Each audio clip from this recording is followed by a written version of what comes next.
है, बॉर्डर पाकिस्तान ने बंद किए हुए हैं, लेकिन अब जो अफगानिस्तान है वो अल्टरनेट रूट देख रहा है। इससे पहले अफगानिस्तान ने कोशिश की थी भारत के साथ ताल्लुकात को आगे बढ़ाया जाए इस हवाले से। तो पाकिस्तान को झटके पर झटका लग रहा है और यह झटका अफगानिस्तान से लग रहा है। बात बात पर अफगानिस्तान को आंखें दिखाने वाला पाकिस्तान अब अफगानिस्तान के झटके कैसे बर्दाश्त करेगा, ये उसे सोचना होगा। निकाल लें।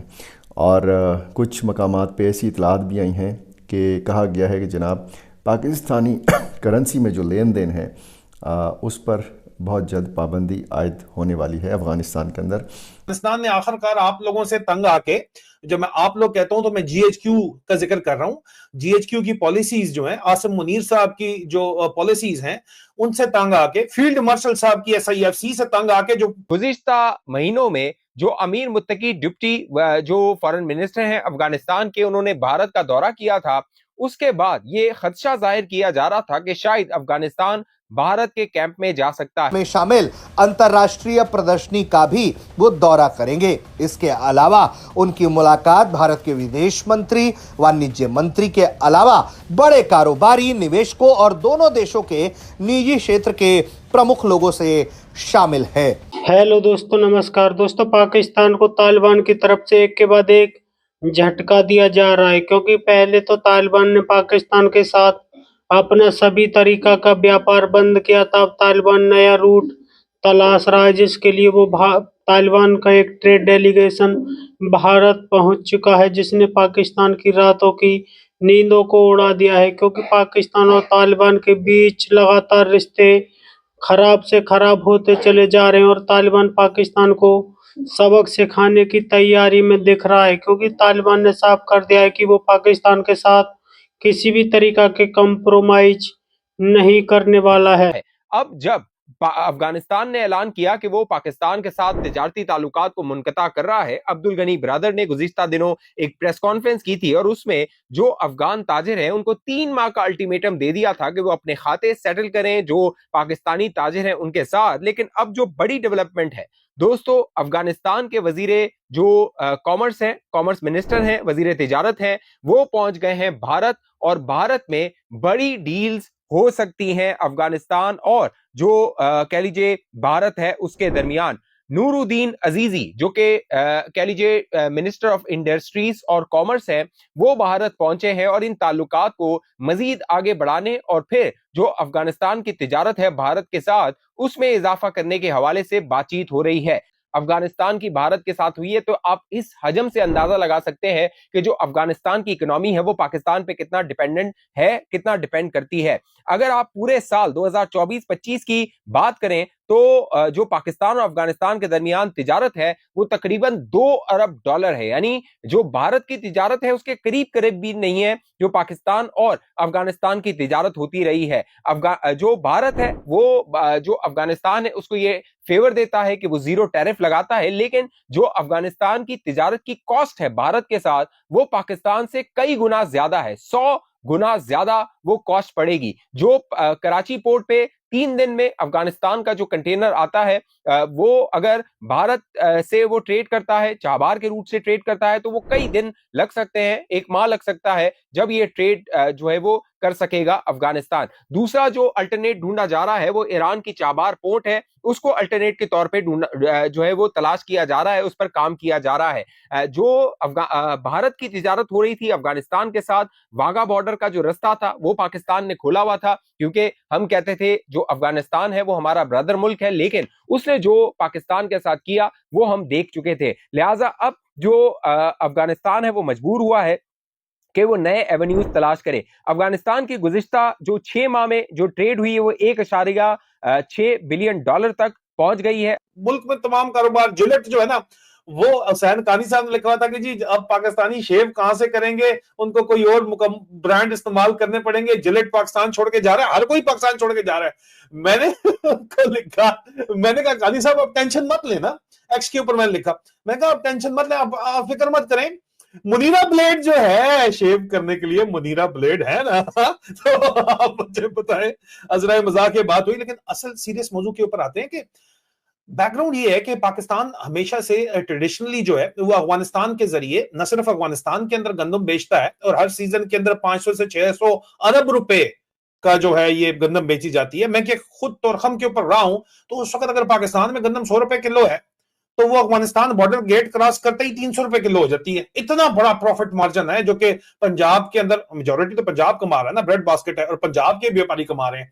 सेकेंडरी दरमियान में मिडिल मैन का काम जो है वो हमारे पेशावर के भाई कर रहे हैं, या कोयटे के भाई कर रहे हैं। कोयटा और जो वहां पे व्यापारी बैठे हुए हैं वो लोग कर रहे हैं। ठीक है, अब ये सिर्फ अफगानिस्तान में नहीं जा रहा, ये सेंट्रल एशिया के ममालिक तक अफगानिस्तान के जरिए पाकिस्तान जो है गंदम मुल्क से बाहर भिजवाता था। और पाकिस्तान में हमेशा अंदर भी गंदम की कमी की जाती है, मजीद मंगवाई जाती है, और वो इसी रास्ते के जरिए सेंट्रल एशिया तक भेजा जाता है। लेकिन ये एक ट्रांजिट कॉरिडोर था जो अफगानिस्तान ने आपके लिए खोला हुआ था, लेकिन अफगानिस्तान ने ये इंपोर्ट बंद कर दिया मुकम्मल तौर के ऊपर। और उन्होंने उसके अलावा मुख्तलिफ रास्ते और खोल दिए हैं, बजरिया ईरान, चाबहार से, हिंदुस्तान से वो गंदम ले रहे हैं, और आगे सेंट्रल एशिया को खुद बेच देंगे, हिंदुस्तान की गंदम बेच देंगे, या ओपन आलमी मंडी से कहीं से भी उठा के वो बेच सकते हैं। उन्होंने कारोबार अपने कंट्रोल के अंदर कर लिया है। ठीक है, और ये हुआ क्यों है? ये हुआ इसलिए अफगानिस्तान की तरफ से जो ऑफिशियल इस वक्त रीजन बताई जा रही है, वो कह रहे हैं कि यार पाकिस्तान जो है वो उनका मजाक ही इन्होंने बना लिया। जब इनकी मर्जी आती है, जब इनकी गंदम होती है या इनका फ्रूट होता है, ये रास्ते खोल देते हैं। जब हमारा फ्रूट होता है, हमने उधर भेजना होता है, हमारी फसल होती है, टमाटर पाकिस्तान के अंदर इतना बेताशा महंगा, मिसाल के तौर के ऊपर सब्जियां हैं, मतलब फ्रूट ज्यादातर अफगानिस्तान से आता है, तो ये गेट बंद कर देते हैं, हमारा फ्रूट सड़ जाता है। ये आपने बार बार किया, ये ड्रामा किया। वो कहते हैं कि आप इसको पॉलिटिकल लेवरेज के लिए इस्तेमाल करते हैं पाकिस्तान के रूट को, कि हम लैंड लॉक्ड हैं, तो ठीक है जाओ तुम अपना काम करो, फिर हम अपना काम करते हैं, चलो ठीक है देख लेते हैं। फिर उन्होंने रास्ते अपने नए निकाल लिए। उन्होंने ईरान और इंडिया के रूट एक्टिवेट करना शुरू कर दिया है, और चाबहार पोर्ट वाला रूट जो है वो उन्होंने खोल लिया, और इसको रॉयटर्स ने भी रिपोर्ट किया है, और मुसलसल मुख्तलिफ इदारे इसको बकायदा रिपोर्ट कर रहे हैं, और मैंने इसको कंफर्म करने के बाद आपके साथ शेयर कर रहा हूं। सिक्योरिटी और ट्रांसपोर्ट डिसरप्शंस का भी बहुत बड़ा इशू है। वो लोग कहते हैं, वो कहते हैं जी पाकिस्तान अफगान बॉर्डर के ऊपर टेंशन बढ़ रही है, जिसकी वजह से ट्रेड को हैम्पर किया जा रहा है, और आप लोग हमारे गरीब रेफ्यूजीज को मार कुट के वापस भेज रहे हो, जबरदस्ती भेज रहे हो, अमीरों को नहीं भेजते, अपने पास ही रखते हो, गरीबों को भेजते हो। तो ये यार क्या मजाक है? जब आप कहते हो जी हमने रजीम चेंज ऑपरेशन आसिम मुनीर साहब करना चाहते हैं अफगानिस्तान के अंदर मुबैना तौर के ऊपर, जिसके लिए अफगानिस्तान के ऊपर हमले किए जाते हैं, शादियों के ऊपर हमले किए जाते हैं, यार सिविलियंस को, मासूमों को मारा जाता है। पाकिस्तान के ट्राइबल बेल्ट के अंदर भी, खैबर पख्तूनख्वा के भी कबायली इलाका जात में जो अर्स्टवाइल फाटा है, जो पहले फाटा था, अभी जिले आपने बना दिए, दोनों तरफ एक ही कबाइल आबाद है ना, दोनों तरफ एक ही कौम में आबाद है। एक भाई उधर रह रहा है, एक भाई इधर रह रहा है, दोनों को आप रगड़े हो, और आप फिर ऊपर से कहते हो नहीं हमारी बदमाशी भी माने। यार कौन बदमाशी इस तरह मानता है? हर कोई जो है आपने समझा हुआ अपनी तरह के जो सेंट्रल पंजाब माइंडसेट है कि डंडा चला लोगे और चल जाएगा, इस तरह थोड़ी होता है यार। और आप लोग अपना कारोबार तबाह कर रहे हो, आम इंसानों का तबाह कर रहे हो। मियां साहब ਹੁਣ ਤੁਸੀਂ ਤੁਹਾਡੇ वोटर ਤੁਹਾਨੂੰ पूछेंगे, ठीक है। ये सब मिलकर एक अफगानिस्तान को मजबूर कर रहा है। ये एक सिनेरियो ये मजबूर पाकिस्तान और पाकिस्तान की फौज की पॉलिसियों ने किया है, जो कि पाकिस्तान के ऊपर हावी पाकिस्तान की फौज है, जिसकी वजह से पाकिस्तान के रूट के ऊपर उन्होंने अपना डिपेंडेंस आहिस्ता आहिस्ता कम करना शुरू कर दिया है, और गंदम उन्होंने खत्म कर दी है। पाकिस्तान के बिजनेसेस के ऊपर इंपैक्ट की इसके ऊपर बात करते हैं। इसका मतलब यह है कि पाकिस्तान बेस्ड जितना भी गंदम का घी और घी का जो प्रोजेक्ट है, उसका ट्रांजिट वाला बिजनेस सेंट्रल एशिया तक जो जा रहा है, अभी ये बंद हुआ है। इसके अलावा भी पाकिस्तान का सीमेंट भी जाता है, फौजी बना रहे हैं सीमेंट सारे का सारा। पाकिस्तान का सीमेंट, पाकिस्तान की टाइल्स, मास्टर टाइल शायद शामिल ना, मास्टर टाइल वाला जो स्कैंडल है, याद है आपको? गुजरांवाला में कोर कमांडर कौन था? आपके फील्ड मार्शल साहब, वो कोर कमांडर थे, ठीक है, जिस वक्त मास्टर ट्रायल वाला इशू हुआ था, और वो अफगानिस्तान से ही जा रहा था। तो ये गुजरांवाला के कोर कमांडर थे, फैक्ट्री वहां पे है। उन्होंने इल्जाम लगाया था कि 80 करोड़ रुपया मुझसे मांगा है, और ये सारी कहानी किसी और दिन बात कर लेंगे। लेकिन बहरहाल आपका जितना भी मैन्युफैक्चरिंग बेस है सेंट्रल एशिया तक जो जा रहा है, अफगानिस्तान तक जो जा रहा है, वो अफगानिस्तान से जा रहा है सेंट्रल एशिया तक, अफगानिस्तान में भी और आगे भी।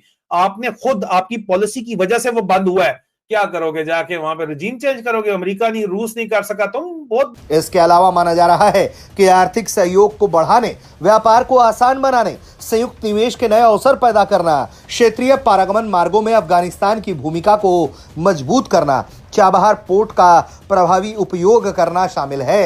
क्योंकि पाकिस्तान के साथ रिश्ते अफगानिस्तान के खराब हो चुके हैं, कारोबार ठप कर दिया गया है, और वैकल्पिक मार्गों की तलाश तेज कर दी गई है।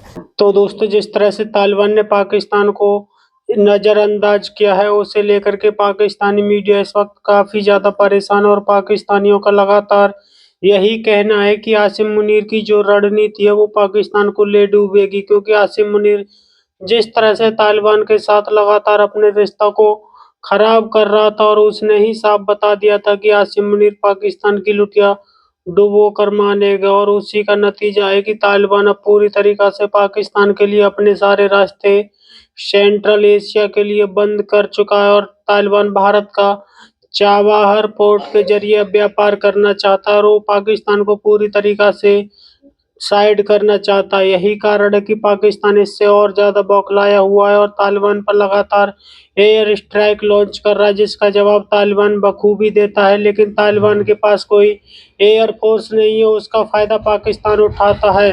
इसीलिए तालिबान इस वक्त भारत के साथ अपने रिश्तों को मजबूत कर रहा है, जो कि पाकिस्तान के लिए लगातार सिरदर्द बनते हुए नजर आ रहे हैं। और तालिबान ने भी साफ कर दिया है कि वो किसी भी तरीका से पाकिस्तान के साथ समझौता नहीं करेगा और पाकिस्तान को सबक सिखाकर ही मानेगा। तो दोस्तों, कैसी लगी हमारी वीडियो कमेंट में जरूर बताएं। यदि आप चैनल पर नए तो चैनल को सब्सक्राइब करें। धन्यवाद।